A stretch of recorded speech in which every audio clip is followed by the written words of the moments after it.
ಯೇಸುವಿಗೆ ಸ್ತೋತ್ರ. ಇಂದು 30 ಜುಲೈ 2026. ಎಲ್ಲರಿಗೂ ಸುಪ್ರಭಾತ. ಈ ದಿನದ ಧ್ಯಾನ ಭಾಗ ಇಬ್ರಿಯರಿಗೆ ಬರೆದ ಪತ್ರಿಕೆ 8ನೇ ಅಧ್ಯಾಯ 3-6 ವಾಕ್ಯ. ಪ್ರತಿಯೊಬ್ಬ ಮಹಾಯಾಜಕನು ಕಾಣಿಕೆಗಳನ್ನು ಯಜ್ಞಗಳನ್ನು ಸಮರ್ಪಿಸುವುದಕ್ಕೆ ನೇಮಕವಾಗಿರುತ್ತಾನಷ್ಟೆ. ಆದದರಿಂದ ಸಮರ್ಪಿಸುವುದಕ್ಕೆ ಆ ಮಹಾಯಾಜಕನಿಗೂ ಏನಾದರೂ ಇರಬೇಕು.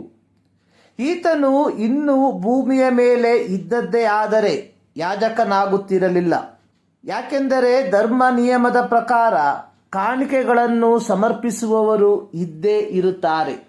ಅವರು ಪರಲೋಕದಲ್ಲಿರುವ ದೇವಾಲಯದ ಪ್ರತಿರೂಪವು ಛಾಯೆಯೂ ಆಗಿರುವ ಆಲಯದಲ್ಲಿ ಯಾಜಕತ್ವವನ್ನು ನಡೆಸುವವರು. ಮೋಶೆಯು ದೇವದರ್ಶನ ಗುಡಾರವನ್ನು ಮಾಡುವುದಕ್ಕಿದ್ದಾಗ ಬೆಟ್ಟದಲ್ಲಿ ನಾನು ನಿನಗೆ ತೋರಿಸಿದ ಮಾದರಿಯ ಪ್ರಕಾರವೇ ಎಲ್ಲವನ್ನು ಮಾಡಿಸಬೇಕು ಎಂಬ ದೈವೋಕ್ತಿಯು ಅವನಿಗೆ ಉಂಟಾಯಿತಲ್ಲ. ಆದರೆ ಯೇಸು ಅದಕ್ಕಿಂತ ಶ್ರೇಷ್ಠವಾದ ಯಾಜಕೋದ್ಯೋಗವನ್ನು ಹೊಂದಿದವನಾಗಿದ್ದಾನೆ. ಉತ್ತಮ ವಾಗ್ದಾನಗಳ ಮೇಲೆ ಸ್ಥಾಪಿತವಾದ ಉತ್ತಮವಾದ ಒಡಂಬಡಿಕೆಗೆ ಮಧ್ಯಸ್ಥನಾಗಿದ್ದಾನೆ. ಯೆಹೋವನು ಮೋಶೆಯ ಮೂಲಕ ಇಸ್ರಾಯೇಲ್ಯರಿಗೆ 5 ವಿಧವಾದ ಯಜ್ಞಗಳನ್ನು ಕೊಟ್ಟಿರುವಂಥದ್ದನ್ನು ನೋಡುತ್ತೇವೆ. 1 ಸರ್ವಾಂಗ ಹೋಮ ಯಜ್ಞ. ಯಾಜಕಕಾಂಡ 1ನೇ ಅಧ್ಯಾಯದಲ್ಲಿ ಇದನ್ನು ಕಾಣುತ್ತೇವೆ. 2 ಧಾನ್ಯ ಸಮರ್ಪಣೆ. ಯಾಜಕಕಾಂಡ 2ನೇ ಅಧ್ಯಾಯದಲ್ಲಿ ಇದನ್ನು ನೋಡಬಹುದು. 3 ಸಮಾಧಾನ ಯಜ್ಞ. ಯಾಜಕಕಾಂಡ 3ನೇ ಅಧ್ಯಾಯದಲ್ಲಿ ಇದರ ಕುರಿತಾಗಿ ಬರೆದದೆ. 4 ದೋಷ ಪರಿಹಾರಕ ಯಜ್ಞ. ಯಾಜಕಕಾಂಡ 4ನೇ ಅಧ್ಯಾಯದಲ್ಲಿ ಇದರ ಕುರಿತಾಗಿ ಬರೆದದೆ. 5 ಪ್ರಾಯಶ್ಚಿತ್ತ ಯಜ್ಞ. ಯಾಜಕಕಾಂಡ 5ನೇ ಅಧ್ಯಾಯದಲ್ಲಿ ಇದನ್ನು ನಾವು ನೋಡಬಹುದು. ಸರ್ವಾಂಗ ಹೋಮ, ಧಾನ್ಯ ಸಮರ್ಪಣೆ ಮತ್ತು ಸಮಾಧಾನ ಯಜ್ಞಗಳು ಕಾಣಿಕೆಯ ಅರ್ಪಣೆಯ ಯಜ್ಞಗಳಾಗಿದೆ. ಸರ್ವಾಂಗ ಹೋಮ ಯಜ್ಞವನ್ನು ಒಬ್ಬ ವ್ಯಕ್ತಿ ತನ್ನನ್ನು ಸಂಪೂರ್ಣವಾಗಿ ದೇವರಿಗೆ ಸಮರ್ಪಿಸುವುದಕ್ಕಾಗಿ, ಧಾನ್ಯ ಸಮರ್ಪಣೆ ಮತ್ತು ಸಮಾಧಾನ ಯಜ್ಞವನ್ನು ದೇವರಿಗೆ ಕೃತಜ್ಞತೆ ಸಲ್ಲಿಸುವುದಕ್ಕೆ ಸಲ್ಲಿಸುವ ಯಜ್ಞಗಳಾಗಿತ್ತು. ಯೆಹೋವನು ವಿಧಿಸಿದ ನಿಯಮದ ಪ್ರಕಾರ ಎಲ್ಲ ಯಜ್ಞಯಾಗಾದಿಗಳು ಲೇವಿ ಗೋತ್ರಕ್ಕೆ ಸೇರಿದ ಆರೋನನ ವಂಶದವರಾದ ಯಾಜಕರಿಂದಲೇ ನಿರ್ವಹಿಸತಕ್ಕದಾಗಿದೆ. ಇದನ್ನು ಮೀರಿ ಯಾವನಾದರೂ ಯೆಹೋವನಿಗೆ ಯಜ್ಞಯಾಗಾದಿಗಳನ್ನು ಸಮರ್ಪಿಸಿದರೆ ಅಂಥವರಿಗೆ ಮರಣ ಶಿಕ್ಷೆಯನ್ನು ವಿಧಿಸಬೇಕೆಂಬ ನಿಯಮವನ್ನು ಯೆಹೋವನು ವಿಧಿಸಿದ್ದನು. ಅರಣ್ಯಕಾಂಡ 18ನೇ ಅಧ್ಯಾಯದ 7ನೇ ವಾಕ್ಯದಲ್ಲಿ ಬರೆದಿರುವಂಥದ್ದು, ನೀನು ನಿನ್ನ ಸಂತತಿಯವರು ಯಾಜಕೋದ್ಯೋಗವನ್ನು ಕೈಕೊಂಡವರಾಗಿ ಯಜ್ಞವೇದಿಯ ಮತ್ತು ತೆರೆಯೊಳಗಿನ ಕಾರ್ಯವನ್ನು ನಡೆಸಬೇಕು. ಅವುಗಳ ಪರಿಚರ್ಯವನ್ನು ನೀವೇ ಮಾಡಬೇಕು. ನಾನು ಯಾಜಕತ್ವವನ್ನು ನಿಮಗೆ ಅನುಗ್ರಹಿಸಿದ್ದೇನೆ. ಇತರರು ಅದಕ್ಕೆ ಕೈ ಹಾಕಿದರೆ ಅವರಿಗೆ ಮರಣ ಶಿಕ್ಷೆಯಾಗಬೇಕು. ಆರೋನನ ವಂಶದವರು ಯಾಜಕತ್ವ ಸೇವೆಯನ್ನು ದೇವರಿಂದ ಬಾಧ್ಯತೆಯಾಗಿ ಪಡಕೊಂಡವರಾಗಿದ್ದು, ದೇವದರ್ಶನ ಗುಡಾರದ ಎಲ್ಲ ಪರಿಚರ್ಯಗಳು ಅವರ ಮೂಲಕವೇ ನಿರ್ವಹಿಸಲ್ಪಡುತ್ತಿತ್ತು. ಯೇಸುವಿನ ಐಹಿಕ ಸೇವೆಯ ಕಾಲದಲ್ಲಿ ಆತನು ಅನೇಕ ರೋಗಿಗಳನ್ನು ಸ್ವಸ್ಥಪಡಿಸಿದನು. ಕುಷ್ಠರೋಗಿಗಳನ್ನು ಮುಟ್ಟಿ ಸೌಖ್ಯಪಡಿಸಿದನು. ಸತ್ತು ಹೋಗಿದ್ದ ಯವನಸ್ಥನನ್ನು ಮತ್ತು ಲಾಜರನನ್ನು ಎಬ್ಬಿಸಿದನು.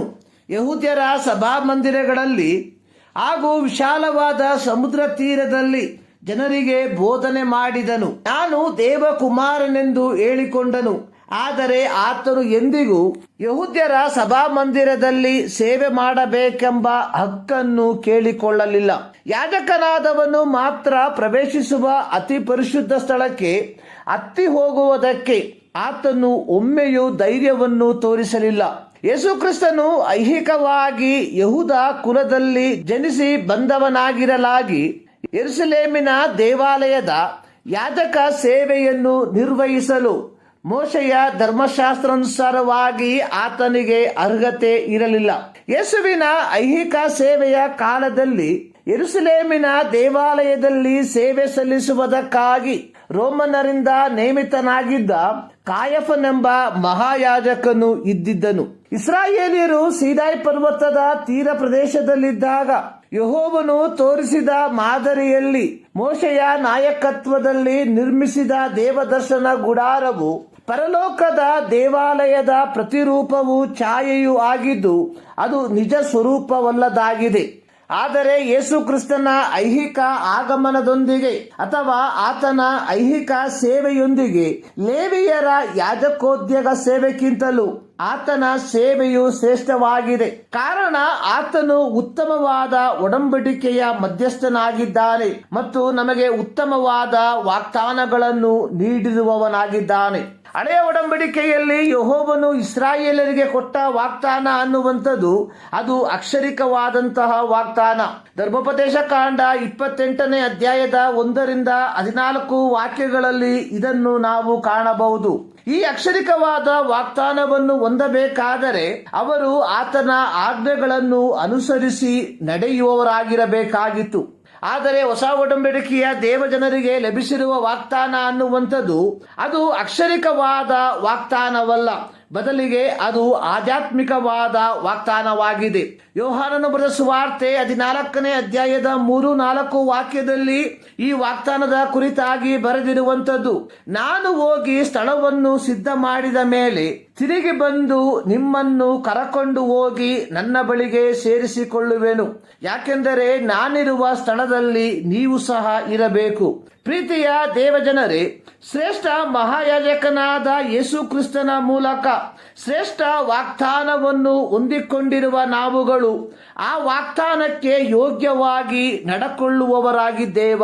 ಈ ಮುಂಜಾನೆಯಲ್ಲಿ ಸರ್ವಶಕ್ತನಾದ ದೇವರು ಈ ಅಧ್ಯಯನದ ಮೂಲಕ ನಿಮ್ಮನ್ನು ಆಶೀರ್ವದಿಸಲಿ.